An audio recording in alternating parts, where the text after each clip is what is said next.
가톨릭 신자들의 궁금증을 함께 풀어봅니다. 신앙생활을 하면서 느꼈던 알쏭달쏭한 가톨릭 교리와 전례, 또 교회 상식 등을 보다 쉽게 풀어보는 시간, 슬기로운 신자생활.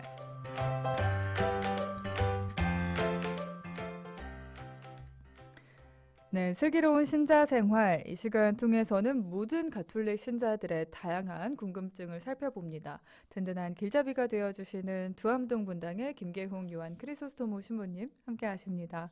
신부님 안녕하세요. 안녕하세요. 네, 신부님 요즘 워낙 줄임말이 유행이지 않습니까? 그래서 저희도 슬기로운 신자생활을 슬신생 이렇게 표현해보면 술신생. 어떨까요? 잘못 들으면 술신생으로 들어. 그러면 슬기로운 신자생활 이렇게 쭉 길게 불러야겠네요. 네. 신부님 근데 그 소리 들리세요? 봄이 어떤 오는 소리? 소리요. 봄이 오는 소리요. 네, 차에 창문을 내리는 게 이제 싫지 않는 시기가 벌써 된 것 맞아요, 같고, 맞아요. 또 오늘 본당을 나서면서 그 본당 앞마당에 하얀 목련이 활짝 핀 건 아니지만 네, 2, 3일 전만 하더라도 몽구리고 있었던 상태인데 네. 오늘 보니까 한 3분의 1 정도 이렇게 펴 있는 모습을 보면서 확실히 이 계절은 속일 수가 없구나. 네. 목련은 정말 필 때 가장 이쁜 것 같아요. 그러니까요. 활짝 피면 별로잖아요. 맞아요. 또 떨어지면 별로고. 이 계절 즐겨보면 좋겠습니다. 슬기로운 신자생활 시작을 해볼 텐데 이 시간 더 각별히 애청자 여러분들의 참여를 기다리고 있어요. 여러분은 사순시기 어떻게 보내고 있으신지 또 신앙생활 하면서 궁금증들 어떤 의문들 있으신지 남겨주시고 이렇게 함께 방송 만들어가면 좋겠습니다. 저희 문자창 샵 5005번 100원의 정보 이용료가 있습니다. 문자로 여러분의 이야기 기다리고 있고요. 또 유튜브에 댓글창 남기셔도 되고 빵 속의 빵톡 이용하셔도 됩니다. 오늘 사순시기 보내고 있는 만큼 신부님과 오늘 이 시간 통해서 기본적인 사순시기 이야기들 풀어보려고 하는데요. 먼저 사순시기의 의미부터 신부님 함께 짚어볼게요. 사순 시기에 사순이라고 하는 이 말은 한자로 넉사자하고 열흘 순자를 써서 40일을 뜻합니다. 네. 그러니까 교회가 이 40일을 보내는 의도는 두 가지로 정리를 해드릴 수 있을 것 같아요. 첫 번째는 신자들이 이미 받은 세례성사를 기억을 하고 예비 신자들은 앞으로 이제 받아야 할 세례성사를 준비하는 기간이다. 이게 이제 사순 시기의 첫 번째 의도라고 볼 수 있겠고, 두 번째 의도는 신자들이 이제 참회를 통해서 더 열심히 하느님의 말씀을 듣고 기도에 전념하면서 부활 신비의 경축을 준비하는 기간이다. 이렇게 정리를 드릴 수 있을 것 같아요. 네. 그러니까 사순 시기의 의도는 세례성사를 준비하는 기간이고, 그리고 부활 신비의 경축을 준비하는 기간이다. 이 이제 두 가지 의도가 가장 두드러지게 사순 시기를 보내는 의도다. 이렇게 이제 말씀을 드릴 수 있겠는데요. 네. 이 40일이라고 하는 상징적인 기간은 성경에서도 우리가 살펴볼 수 있습니다. 네. 먼저 이제 구약 성경의 대표적인 두 경우를 말씀드리면 모세가 시나이 산에서 하느님으로부터 10가지의 말씀, 보통 우리가 십계명이라고 그러잖아요. 네. 이 10가지의 말씀을 기록한 돌판을 받기 위해서 지낸 기간이 40일이었다. 이렇게 이제 우리에게 전해주고 있고, 네. 또 예언자 중에 이제 대표적인 예언자죠. 엘리야 예언자가 하느님을 만나기 위해서 밤낮으로 걸어서 하느님 산인 호렙산에 이른 기간이 40일이었다. 이렇게 우리에게 전해지고 있거든요. 상징적인 기간이네요. 그렇습니다. 대단히 상징적인 표현이죠. 네. 그 다음에 이제 신약 성경에도 보면 역시 두 가지 경우를 말씀드릴 수 있겠는데 예수님께서 광야에서 밤낮으로 단식하시면서 악마의 유혹을 받으셨지만 물리치신 기간이 40일이었다. 네, 맞아요. 이렇게 전해주고 있고 또 예수님께서 부활하신 다음에 당신이 살아계신 분임을 여러 가지 증거를 통해서 드러내시면서 사도들에게 나타나신 기간이 40일이었다. 이렇게 우리에게 전해주고 있거든요. 네. 그러니까 이렇게 성경이 전하고 있는 이 40일이라고 하는 기간은 인간이 하느님과의 만남을 적극적으로 준비하고 또 그 신비를 체험하기 위해서 노력하면서 세상에서 하느님께 사랑받는 이로서 수행해야 할 어떤 사명을 헤아리는 기간이었다. 이렇게 이제 요약을 해볼 수 있을 것 같습니다. 네. 따라서 교회 전례력에 해마다 배정되고 있는 이 사순 시기는 우리가 구세주 예수 그리스도의 말씀과 발자취를 되새기는 기간이다.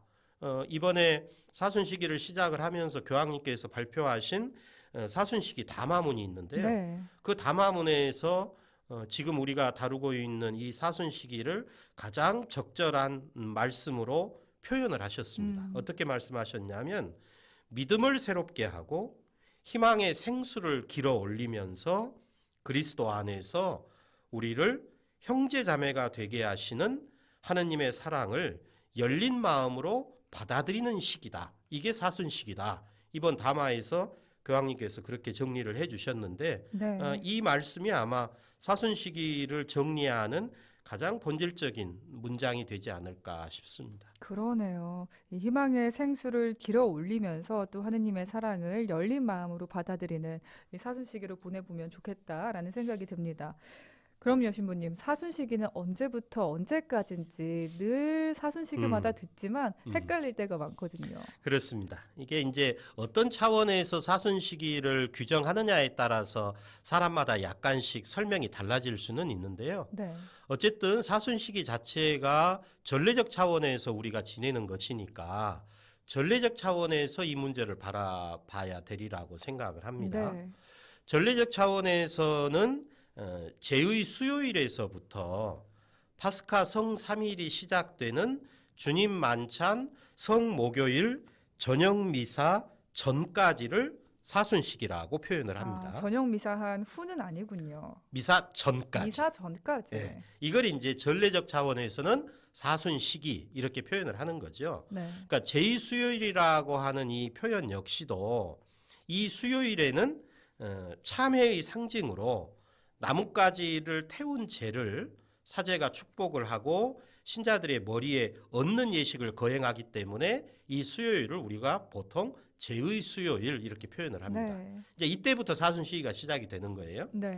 그다음에 이제 주님 만찬 성 목요일 저녁 미사라고 말씀을 드렸는데 이 목요일에는 예수님께서 제자들과 함께 마지막 만찬을 하시면서 빵과 포도주의 형상으로 당신의 몸과 피를 하느님 아버지께 봉헌하심을 기념하는 그 미사를 거행하기 때문에 이 목요일을 주님 만찬 성 목요일 저녁 미사 이렇게 표현을 하고 있거든요. 네. 그러니까 이 미사 전까지를 사순식이라고 하는 것이고 이 미사부터 이제 시작을 해서 우리가 주님 순환 성 금요일, 성 토요일, 파스카 성야 그리고 주님 부활 대축일 저녁 기도까지를 파스카 성 3일이라고 표현을 합니다. 네.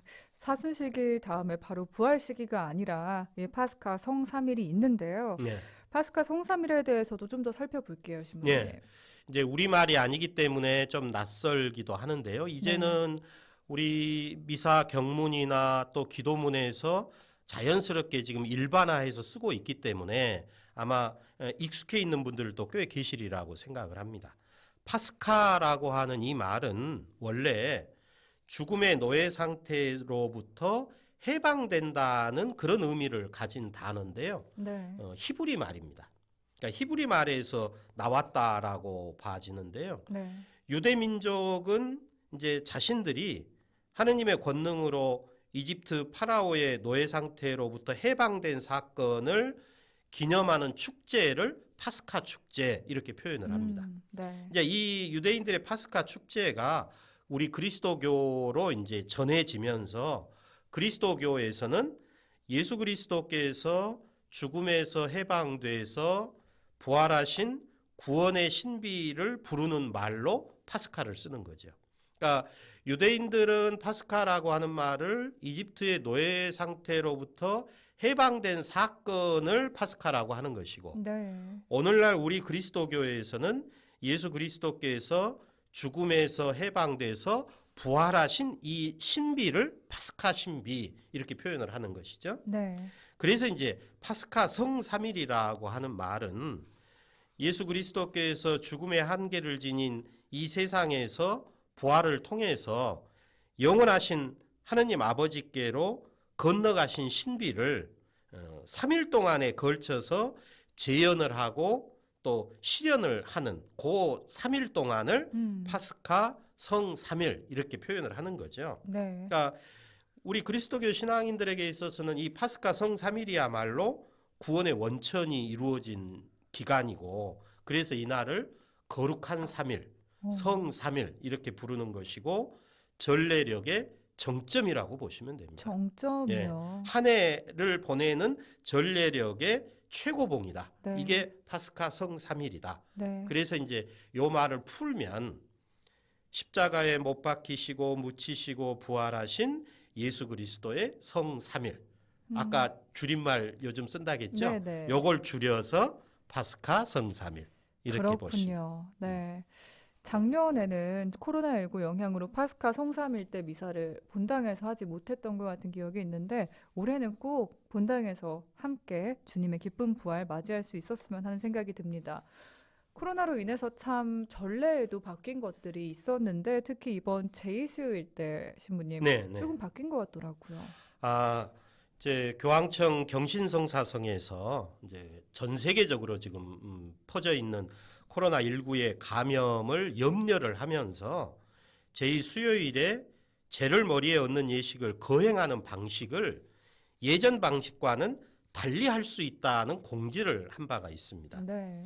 그러니까 미사 경본에는 사제가 모든 사람의 머리 위에 제를 얹어주면서 사람아 너는 먼지이니 먼지로 돌아갈 것을 생각하여라, 또는 뭐 회개하고 복음을 믿어라, 이런 말을 하도록 지시가 되어 있습니다. 네, 맞아요. 그래서 이제 이 지시문을 지금까지는 우리가 어떤 방식으로 진행을 했냐면, 신자들이 제단 앞으로 이제 행렬을 해서 나오면 사제 역시 제단 앞으로 나아가서 신자 한 사람 한 사람의 머리 위에 제를 얹으면서 이 말을 해왔던 거죠. 네. 그런데 이제 올해는 코로나19 감염이 이제 염려가 되니까 사제가 제를 축복하는 자리에서 신자 전체를 향해서 한 번만 말을 해라. 네. 그리고 손을 씻은 다음에 코와 입을 가리는 마스크를 쓰고 사제 앞으로 나오는 신자들에게 혹은 뭐 사제가 신자들이 서 있는 곳으로 가서 머리 위에 제를 말없이 얹어줘라. 네. 이렇게 이제 이번에 교황청 경신성사성에서 공지를 한 거죠. 그러니까 뭐 예식이 변했다라기보다는 코로나19 방역 수칙을 따르는 적절한 방식을 제시한 것이다. 이렇게 이해할 수 있겠습니다. 네, 영성체 때와 비슷한 거네요. 그리스도의 모음 하시면 아멘이라고. 그렇습니다. 하네요. 요즘 이제 본당마다 약간씩 차이는 있지만 네. 이제 사제가 본인 영성체를 제대 위에서 하고 전체 신자들을 향해서 그리스도의 몸 하고 한번 외친 다음에 내려와서 신자들에게는 침묵 중에 성체를 분배하는 본당들도 있고, 네. 또 이제 어떤 본당은 예전 방식 그대로 대신에 이제 방역 수칙을 지키는 차원에서 마스크를 쓴 상태로, 그리고 신자들도 일정 정도의 거리두기를 한 상태로 행렬을 해와서 영성체를 하기도 하죠. 네. 오늘 슬기로운 신자 생활 통해서 사순시기의 궁금증들 살펴보고 있습니다. 보통 사순시기 하면 뭐 40일간의 대피정의 기간이다라고도 말씀하시고 당연히 40일이다라고 생각을 해왔었는데요, 신부님. 잘 세어보면 이게 40일이 아니거든요. 그걸 언제 또 세 보셨어요? 그때 배신감도 들고 아니 왜 40일이 아닐까 맞습니다. 그런 생각이 있었어요. 잘 헤아려 보셨는데요. 40일 아니에요. 어머. 그러니까 사순시기는 사순이라는 표현에 딱 맞아떨어지는 40일이 아닙니다. 결론부터 말씀을 드리면 상징적인 숫자죠. 네. 그러니까 사순 시기가 제2 수요일부터 시작해서 성목요일, 주님 만찬, 저녁 미사 전까지라고 말씀드렸잖아요. 네. 그러면 이 기간의 날수를 달력을 펴놓고 한번 세어보세요. 그러면 44일입니다. 나흘이나 더 많네요. 네, 44일이에요. 그리고 이 44일에는 6번의 주일이 포함이 돼 있어요. 근데 주일은 우리 그리스도교만이 쓰는 말이죠. 네. 다른 종교에서는 안 쓰죠. 그냥 네. 일요일이지. 네, 네. 근데 교회가 일요일을 주님 부활의 기쁨을 경축하는 날이라고 해서 주일로 바꾸어서 우리는 부르는 거죠. 그만큼 주일에 경축하는 부활 축제의 의미를 강조하고자 하는 것입니다. 따라서 교회는 주일 축제의 의미가 사순 시기에 지키는 제의 의미보다 더 앞선다라고 해석을 하기 때문에 사순 시기에 들어있는 6번의 주일에는 제를 지키지 않습니다. 그래서 주일은 네. 사순 시기의 날수를 세는 데서는 제외하는 전통이 있습니다. 전례력에서 이제 우리가 사순 시기 안에 있는 주일을 보통 지금 전례력을 확인을 해보셔도 사순 제1주일, 사순 제2주일, 3주일, 4주일, 5주일 이렇게 네. 지금 표현은 하고 있잖아요. 네. 또 사순 제6주일 같은 경우에는 주님 순환 성지주일 이렇게 표현을 하거든요. 그러니까 그렇게 부르고는 있지만 실제 사순 시기에 날수를 세는 데서는 주일은 빠지는 거죠. 그렇게 따지면 사순 시기는 아까 어림잡아 셌을 때는 무작정 셌을 때는 44일이었지만 네, 네. 주일을 빼면 실은 38일이에요. 그랬군요. 네. 그러니까 사순 시기가 40일이라고 하는 것은 정확한 날수를 세면서 보내는 것이 중요한 게 아니고 40일 동안이라고 하는 상징적인 전례 여정이 우리 신앙생활에 새로운 영감과 활력을 불어넣어서 쇄신과 정화를 이루는 기회가 주어진다라고 하는 게 본질이라고 생각합니다. 네. 신부님 또 주일에는 제를 지키지 않는다라는 표현을 해주셨는데 네, 여기서 제는 어떤 제예요? 예, 요즘에는 좀 낯선 표현일 네, 것입니다. 네. 제라고 하는 말은 사실은 예전부터 써온 한자인데요. 삼가하다.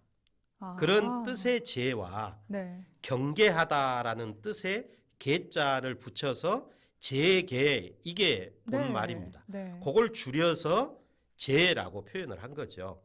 그러니까 일반적으로 제계라는 말은 몸과 마음을 깨끗이 해서 부정한 일을 멀리한다, 쫓아낸다. 이제 그런 의미인데 교회가 이제 신앙생활의 정화와 쇄신을 위한 사순 시기에 신자들에게 의무나 강요보다는 스스로 사순 시기의 의미를 새기고 절제와 극기, 고행과 또 자선을 실천하도록 유도하는 지침이 제라고 보시면 됩니다. 이걸 네. 다른 말로 표현하면 절제 이렇게 표현을 하셔도 돼요. 네. 아마 금육제, 금식제 맞아요. 이런 말 들어보셨을 네. 거예요. 그 뒤에 제자가 붙어 있잖아요. 그 제가 이 제군이에요. 그렇습니다. 그러니까 말 그대로 금육은 고기 음식을 절제하는 것이고 삼가하는 것이고 네.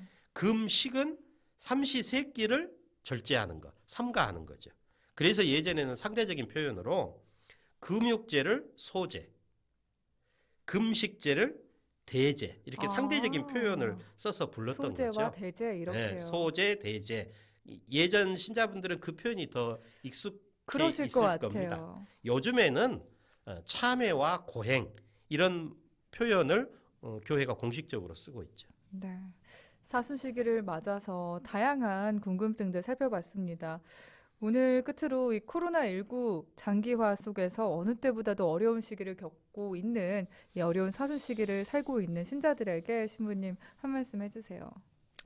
예, 코로나19의 장기화가 모두를 지금 지쳐가게 합니다.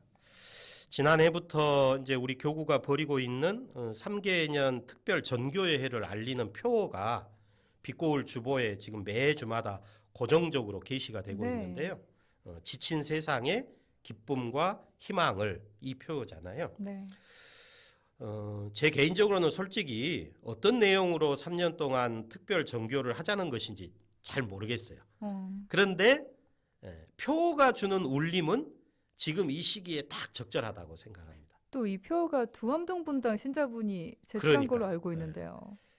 한편으로는 좀 자랑스럽습니다. 그러실 것 같아요. 그러니까 예수님께서는 당신의 순환과 죽음을 예고하실 때마다 사흔날에 되살아날 것이다라고 하는 희망을 이미 말씀을 하셨습니다. 네. 그리고 우리가 지금 보내고 있는 이 사순 시기의 여정은 곧 부활의 희망을 위한 여정이고 또 하느님의 자비로우신 권능에 의지하면서 새로운 미래를 여는 여정이죠.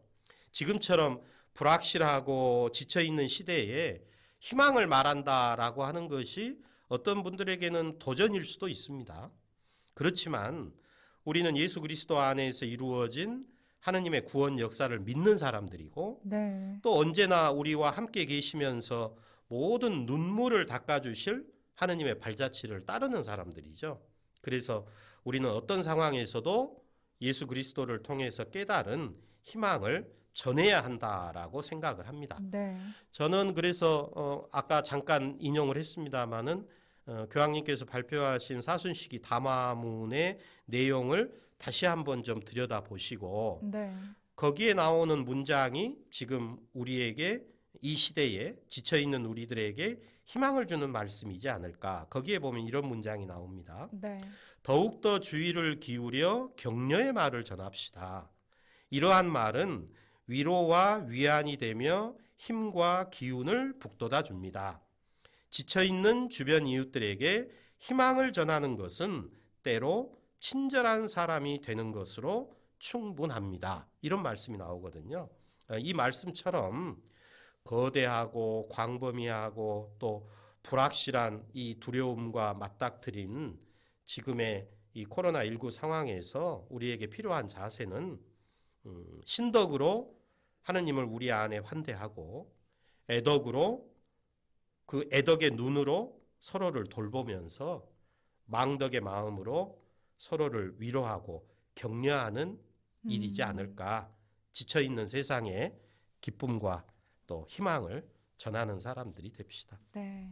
향주 삼덕이라고 그렇습니다. 하죠. 예. 다시 한번 새기면서 운중의 사순시기로 만들어가면 좋겠습니다. 빵떡으로 모니카님, 잠깐 저희가 꽃 이야기도 했었는데 여기저기서 예쁜 꽃이 피어나고 있네요. 연두색 새싹도 너무나 예쁩니다. 오늘도 신부님의 말씀 들으려 왔습니다 하셨고요. 또 윤철 베드로님도 오늘 신부님 오시는 날 기다렸습니다. 출석 체크하고 보이는 라디오로 보고 있습니다 하셨네요. 반갑습니다. 신청곡도 전하셨어요. 성지의 봄. 모니카님이 신청하셨는데요. 김태진 신부님의 음성으로 들으면서 오늘 조암동분당 김계홍 요한 크리소스토모 신부님과도 인사 나누겠습니다. 감사합니다, 신부님. 감사합니다.